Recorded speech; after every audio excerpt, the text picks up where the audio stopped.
definitely Muna's most overtly political song. A song called Big Stick.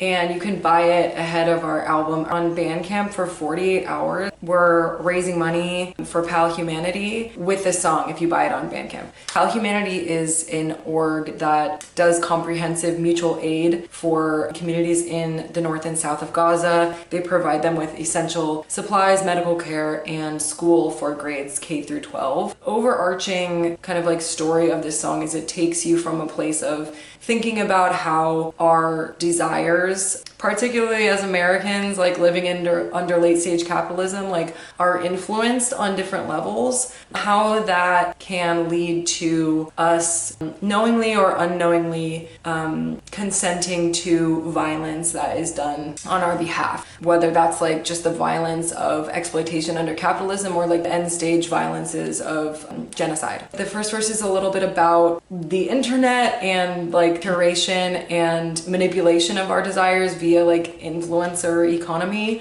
Also the pressure that we feel to be in competition with each other and to like self-optimize and to like play into being part of the market instead of being in community with each other. Second verse of the song is a little bit more about wealth accumulation and police as a tool of the state to protect wealth rather than a tool of the state to like protect communities. The second verse is influenced by my own upbringing in like a very white suburb and seeing how my existence is part of the legacy of like white flight and how often like our desires for safety and the safety of our family be manipulated into like supporting state violence against Black and brown people. I don't know if this is making sense. Like it's hard to talk about it at such a like dumbed down level, which is why it's hard to write a song about, but oh my god. The more that you exploit and oppress a group of people, the more fear you are going to have about retaliation. So then you have like things like the National Guard in your city. Last verse, it's kind of like the curtain is fully being pulled off where I'm talking about like the end stage of